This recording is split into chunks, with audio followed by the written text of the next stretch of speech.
অপার রহস্যময় সমুদ্র মুহূর্তের মধ্যেই আমাদেরকে মুগ্ধ করে তোলে।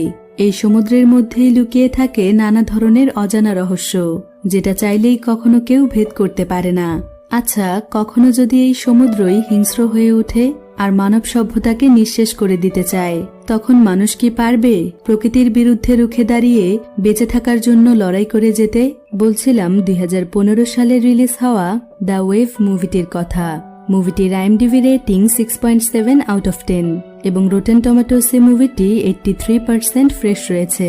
তাহলে চলুন শুরু করা যাক দ্য ওয়েভ মুভিটির এক্সপ্লেনেশন। তো গল্পটি শুরু হয় অ্যাম্বার সিটি নামক একটি শহরকে দেখিয়ে। এই শহরটি ছিল একটি সমুদ্রের কিনারায় অবস্থিত এবং এর চারিপাশ অনেক উঁচু উঁচু পাহাড় দিয়ে ঘেরা। কিন্তু বিভিন্ন হেলিকপ্টারের ল্যান্ডস্লাইডের কারণে পাহাড়গুলোর অনেক বড় একটি অংশ দিন দিন ধসে পড়ছে, যেটা এই শহরকে অনেকটাই ঝুঁকিপূর্ণ করে তুলছে। পরের দৃশ্যে আমরা ক্রিস্টিন নামক একজন ব্যক্তিকে দেখতে পাই। ক্রিস্টিন এখানকার একটি সংস্থাতে কাজ করে, আর তার কাজ হলো অ্যাম্বার সিটিতে থাকা পাহাড়গুলোর দেখাশোনা করা, অর্থাৎ এখানকার পাহাড়গুলোর পরিবর্তনের পরিস্থিতির খেয়াল রাখা, যাতে করে এখানে কোনো বড় ধরনের বিপদ না ঘটে। কিন্তু আজ ক্রিস্টিনের এখানে চাকরি করার শেষ দিন ছিল, তাই এই উপলক্ষে তার কলিগরা ছোট্ট একটি পার্টির আয়োজন করেছে।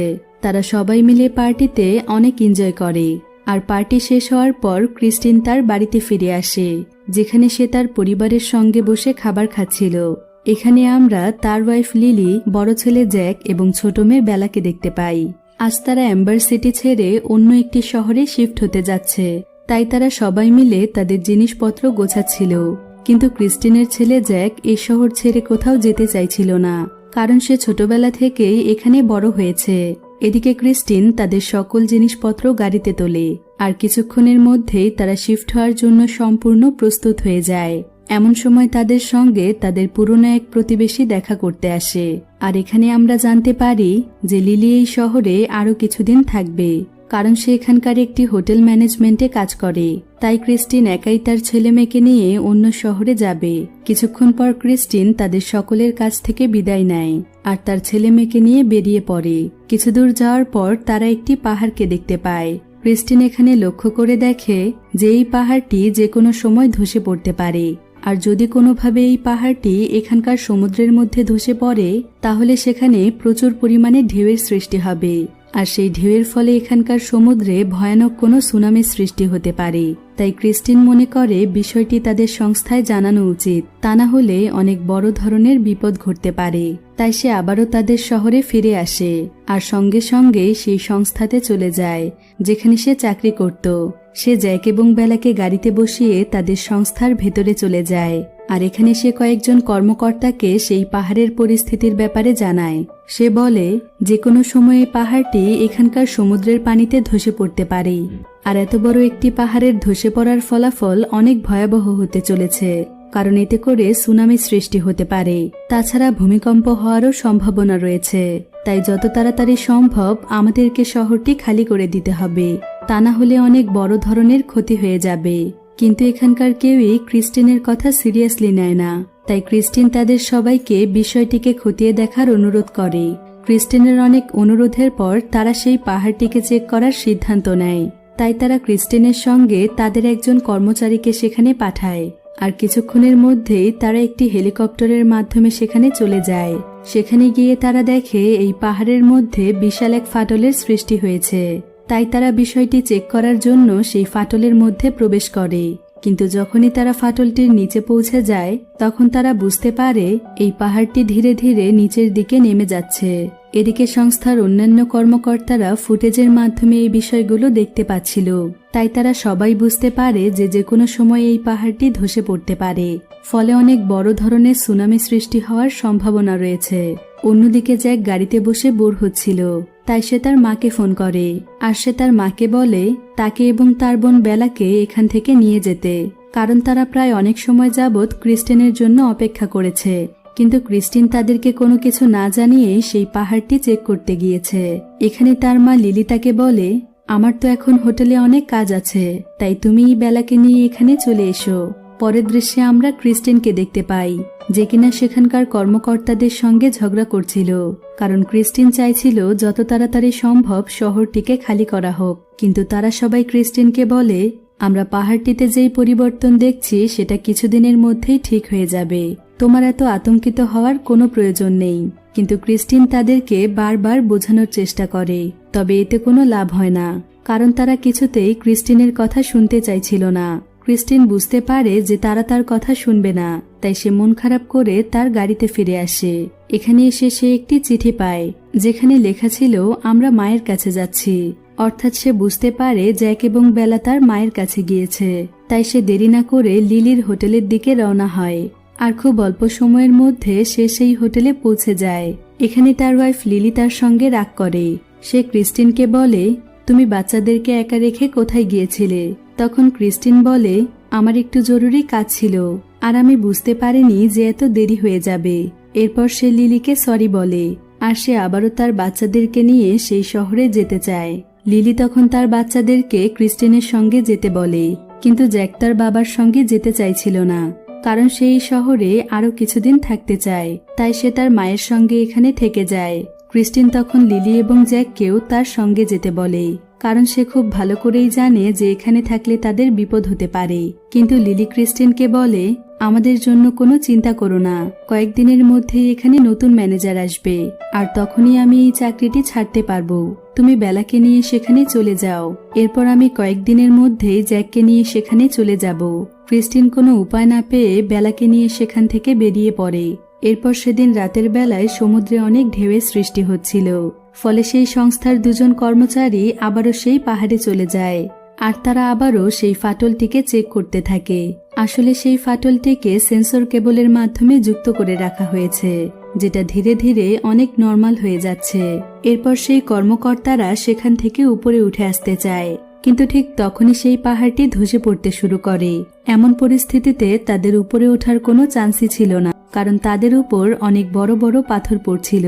দেখতে দেখতেই সেখানে ভূমিকম্প শুরু হয়ে যায়, ফলে পুরো পাহাড়টি ধসে পড়তে থাকে, আর কিছুক্ষণের মধ্যেই তারা মারা যায়। এদিকে পুরো পাহাড়টি ধসে সমুদ্রের বুকে আছড়ে পড়ে, ফলে সেই সমুদ্রের মধ্যে তোলপাড় শুরু হয়ে যায়, আর ধীরে ধীরে সেখানে সুনামি সৃষ্টি হতে থাকে। এরপর কিছুক্ষণের মধ্যেই একটি বিশাল আকৃতির ঢেউ শহরের দিকে যেতে শুরু করে। এদিকে সেই সংস্থার মানুষেরা বুঝতে পারে যে তারা ক্রিস্টিনের কথা না শুনে কত বড় ভুল করে ফেলেছে, কিন্তু এখন তাদের হাতে আফসোস করারও সময় নেই। যা কিছু করার তাদেরকে খুব তাড়াতাড়ি করতে হবে, তাই সঙ্গে সঙ্গেই তারা শহরের ইমার্জেন্সি অ্যালার্ম অন করে দেয়। ফলে যত তাড়াতাড়ি সম্ভব এখানকার সকল মানুষ শহর ছেড়ে পালাতে শুরু করে। ক্রিস্টিন এবং তার মেয়ে গাড়িতে ছিল, কিন্তু শত শত মানুষের ছুটোছুটির কারণে রাস্তার মধ্যে প্রচুর পরিমাণে জ্যাম লেগে গিয়েছে। তাই ক্রিস্টিন কোনো উপায় না পেয়ে গাড়ি থেকে বের হয়েই তার মেয়েকে নিয়ে দৌড়তে শুরু করে। কিন্তু হঠাৎ করেই সে রাস্তাতে একজন মহিলাকে দেখতে পায়, যার একটি পা দুটি গাড়ির মধ্যে আটকে গিয়েছে, তাই সে সেখান থেকে পালাতে পারছিল না। এদিকে সেই সমুদ্রের ঢেউ তাদের খুব কাছেই ছিল, তাই ক্রিস্টিন তার মেয়েকে সেই মহিলার স্বামীর কাছে দেয়, আর তাদেরকে সেখান থেকে পালিয়ে যেতে বলে, যাতে করে এখানে সুনামি চলে আসলেও তার মেয়ের কোনো ক্ষতি না হয়। এরপর সে অনেক চেষ্টা করে সেই মহিলাকে উদ্ধার করতে পারে, আর সে সঙ্গে সঙ্গেই তাকে নিয়ে দৌড়তে শুরু করে। কিন্তু সেই মহিলাটি তার পায়ে অনেক আঘাত পেয়েছিল, তাই সে ঠিকমতো দৌড়তে পারছিল না। এদিকে সমুদ্রের ঢেউ তাদের খুব কাছেই ছিল, তাই ক্রিস্টিন কোনো উপায় না পেয়ে সেই মহিলাকে নিয়ে একটি গাড়িতে বসে, আর সিট বেল্ট লাগিয়ে গাড়ি চালাতে শুরু করে। কিন্তু সেই সমুদ্রের ঢেউ এতটাই তীব্র ছিল যে মুহূর্তের মধ্যেই সেখানকার সবকিছু পানির নিচে তলিয়ে যায়, এমনকি ক্রিস্টিন এবং সেই মহিলাও পানিতে ডুবে যায়। এখানে ক্রিস্টিন কোনো মতে বেঁচে গেলেও সে সেই মহিলাকে বাঁচাতে পারে না, এতে সে অনেক কষ্ট পায়। তাছাড়া নিজের পরিবারের জন্য তার অনেক চিন্তা হচ্ছিল, তাই সে কোনো মতে রাস্তায় চলে আসে। সে নিস্তব্ধ হয়ে সামনের দিকে এগিয়ে যাচ্ছিল, কারণ তার মনে একটি শঙ্কা ছিল যে সে তার পরিবারকে আর দেখতে পাবে কিনা। কিন্তু কিছুক্ষণ পর সে রাস্তাতে তার মেয়েকে দেখতে পায়, ফলে সে অনেক খুশি হয়ে তার মেয়েকে জড়িয়ে ধরে কান্না করতে থাকে। এরপর সে তার মেয়েকে বলে, আমি তোমার মা এবং ভাইয়াকে উদ্ধার করতে যাচ্ছি, তাই ততক্ষণ পর্যন্ত তুমি তোমার আঙ্কেলের সাথে থাকো। আমি খুব শীঘ্রই তোমার মা এবং ভাইয়াকে নিয়ে ফিরে আসব। এরপর ক্রিস্টিন আবারও তার মেয়েকে সেই ব্যক্তির কাছে দেয়, যার ওয়াইফ কিছুক্ষণ আগে মারা গিয়েছে। আর সে দৌড়তে দৌড়তে সেই হোটেলের দিকে চলে যায় যেখানে তার ওয়াইফ এবং ছেলে রয়েছে। অন্যদিকে আমরা লিলিকে দেখতে পাই। এখানে সে এবং হোটেলের বাকি স্টাফরা পালানোর সিদ্ধান্ত নিয়েছে, কিন্তু লিলি তার ছেলে জ্যাককে কোথাও খুঁজে পাচ্ছিল না। তখন সে জানতে পারে যে জ্যাক এখানকার বেসমেন্টে রয়েছে, তাই সে দেরি না করে তার ছেলেকে খুঁজতে চলে যায়। এদিকে একজন স্টাফ লিলিকে হোটেলের ভেতরে যেতে নিষেধ করে, কারণ খুব অল্প সময়ের মধ্যে সেই সমুদ্রের ঢেউ এখানে চলে আসবে। কিন্তু লিলি তাদের কারো কথাই শোনে না। সে তার ছেলেকে খোঁজার জন্য হোটেলের মধ্যে চলে যায়। জ্যাককে খোঁজার জন্য দুজন স্টাফ লিলিকে সাহায্য করে। আর অনেক খোঁজাখুঁজির পর বেসমেন্টের মধ্যে তারা জ্যাককে খুঁজে পায়। এরপর তারা দৌড়ে হোটেল থেকে বের হওয়ার চেষ্টা করে, কিন্তু ততক্ষণে অনেক দেরি হয়ে গিয়েছে। সমুদ্রের এক বিশাল ঢেউ মুহূর্তের মধ্যেই তাদের হোটেলকে গ্রাস করে ফেলে, ফলে তারা অনেক আতঙ্কিত হয়ে পড়ে। এরপর তারা বাঁচার জন্য বেসমেন্টের একটি রুমের দিকে যেতে থাকে, কিন্তু দেখতে দেখতেই সেখানে প্রচুর পরিমাণে পানি চলে আসে। আর এই পানির স্রোত এতটাই তীব্র ছিল যে ম্যানেজারের ওয়াইফ সেখানে ডুবে যায়। তারা কোনো উপায় না পেয়ে সেখানকার দরজাগুলো লক করে দেয়, যাতে করে এখানে অতিরিক্ত পানি না আসতে পারে। কিন্তু এই শক্তিশালী পানির স্রোত সেখানকার দেয়ালে আছড়ে পড়ে, ফলে সেই দেয়ালটির মাঝখানে ফাটলের সৃষ্টি হয়। আর এই ফাটলের মধ্য দিয়ে প্রচুর পরিমাণে পানি হোটেলের মধ্যে প্রবেশ করতে থাকে।